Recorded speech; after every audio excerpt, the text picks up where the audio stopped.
So we've finished the dynamics unit. This is the end of Unit 1, and I just want to make sure everybody understands what we covered in this topic, and I want you to, I just want to review what we learned and how you can use what you learned to complete the final assessment for this unit, which is a test. Now, the first thing we did was we looked at kinematics, and you did this in grade 11. Kinematics, you could break this up into uniform motion and uniformly accelerated motion. So a uniform motion problem where there is no acceleration is simply v equals d over t. Now in this unit we saw this when we were doing certain types of projectile motion problems, specifically in the x direction, because there was no acceleration in the x direction. There was only acceleration in the y direction, so the x direction experienced uniform motion. You'll see this in other types of problems. Just be aware when the acceleration is 0 or there is no acceleration, you can use the simpler uniform motion problem, or equation rather. For uniformly accelerated motion, so these questions, typically you'll have 3 givens and you'll be asked to find one of the unknowns. So how I recommend you do these problems is you write down the 3 given pieces of given information you have, and you write down what you need to solve for, and then you choose the equation that has those 4 variables in it, and then rearrange that equation, substitute the values into the equation, and solve. The ones that get difficult to solve are when we're solving for d, or rather we're solving for t, using those 2 equations you see in that middle column, where we have the t squared and the t term. So those are quadratic equations. Those ones are a bit difficult to solve. So one thing is, if a question ever says something starts from rest, then our VI is 0. If it says that something's going to stop, then our VF is 0. That makes these equations simpler to solve. So that substituting that 0 in makes these a lot easier to solve. And for those quadratic motion problems, or those quadratic equations, they're quite easier to solve because now you don't have that t term, which makes it more difficult. Another thing we learned was how to use a free body diagram, and we talked about the dynamics portion of the course, which is the difference in kinematics and dynamics is kinematics doesn't involve any forces, but dynamics does. And when you have a dynamics problem, a good thing to do is to look at this chart, the one you see in the right. We have the free body diagram can be used to find our F net, which can be used to find our A, which can be used to find our V, D, or T. So for a problem that involves dynamics, which is there's forces as well as acceleration and other types of motion described. Anywhere you start on that chart, you can go either up or down to the other item. So if you're given a V, D, or T, and you're asked to find out what what a specific force is that's causing something, well, we can use the V, D, and T, or a combination of them, to find our acceleration. We can then use our acceleration and the mass of the object or the objects to find what our F net is.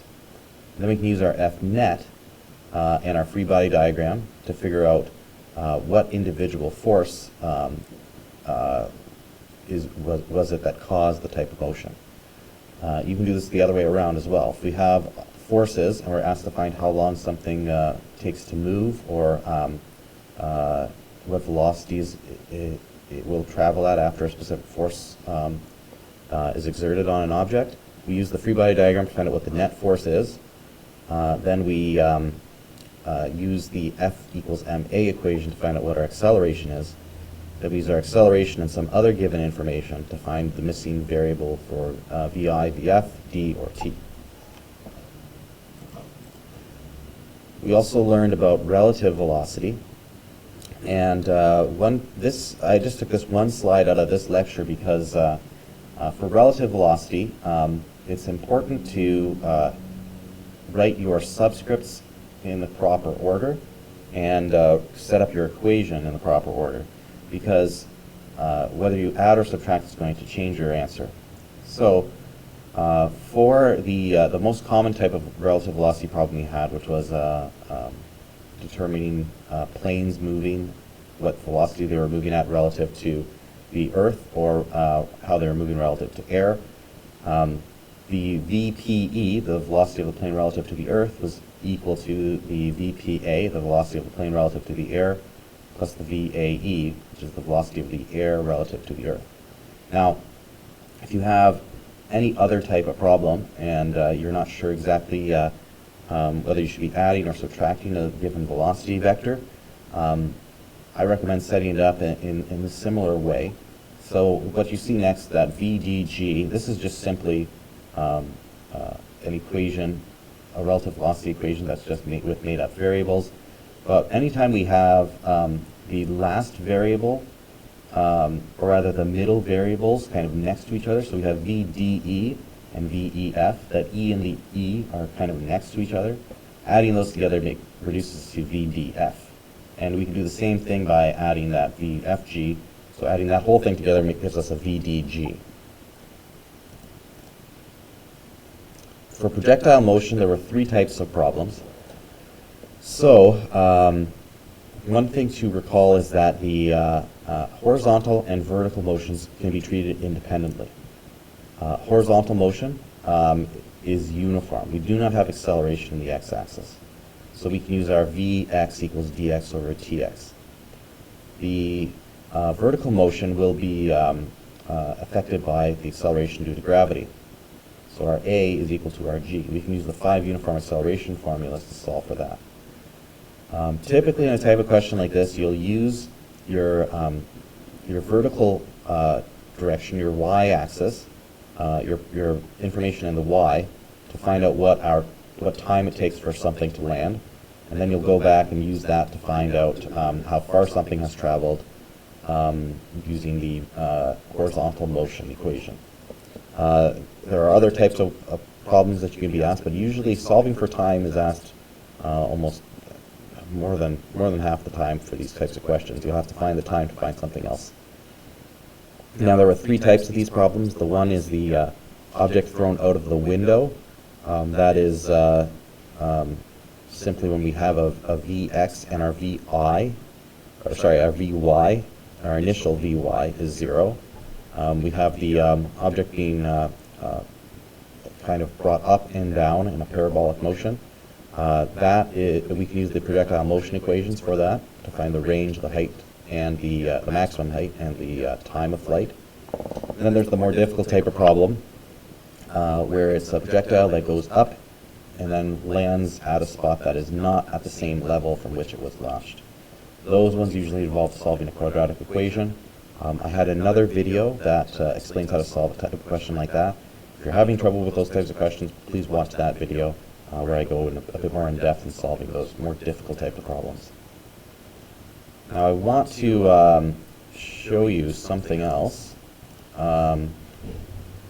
We did motion on an incline, and when we were, this was something that I saw some students have trouble with, so I do want to go through this a little bit more in depth. This is a picture from your textbook on page 78, and what you see here is a sled that is affixed to a pole and it's hanging on this inclined plane.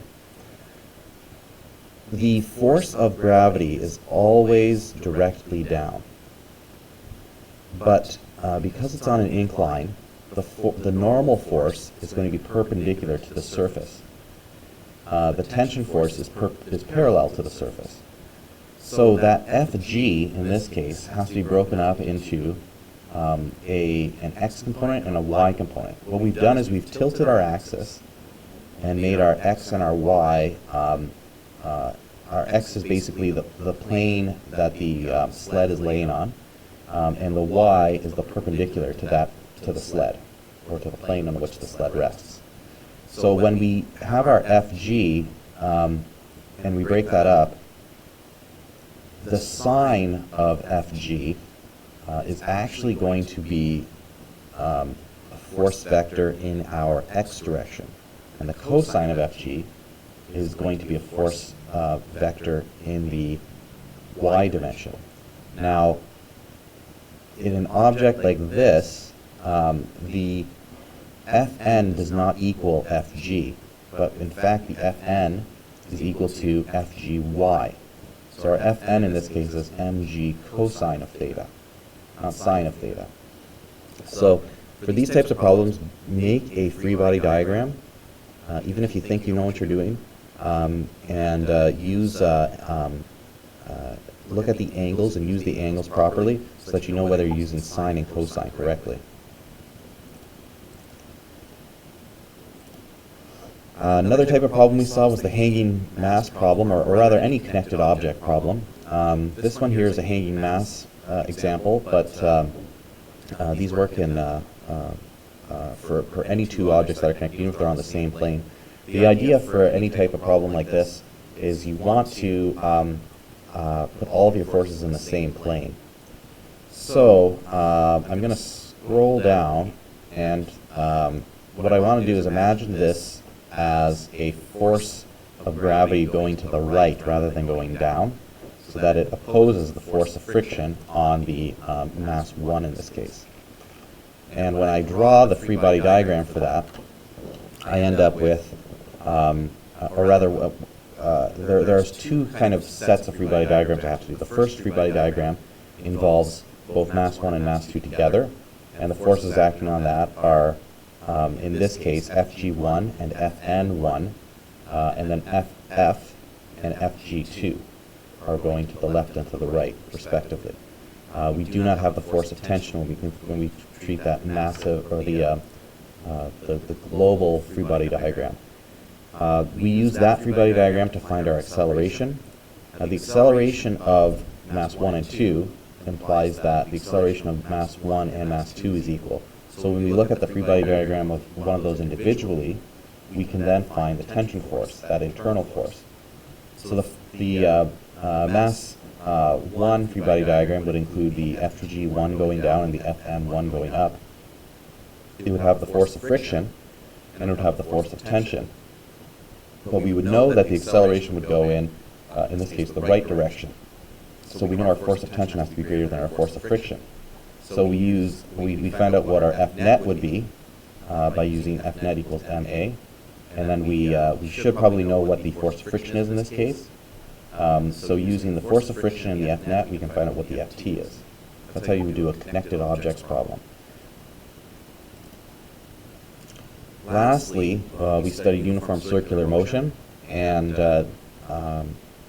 there's two equations you need to know, and then there's other variables added into those equations. So the main one is the centripetal acceleration, and that is v squared over r.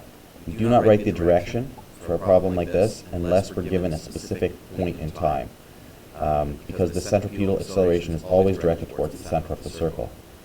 Now another thing we can do is find out what the centripetal acceleration is based on the period or the frequency.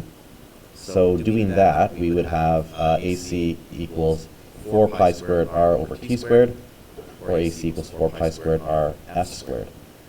And then again, we're also interested in the force. And the force is simply just adding m to this equation. So I'll just slide down here. The centripetal force is Fc equals mv squared over r, or it's one of those other two arrangements where we have f or t, the frequency or the period, to solve. So that is it for this kind of summary lecture. Please look at any previous tests and assessments you may have done.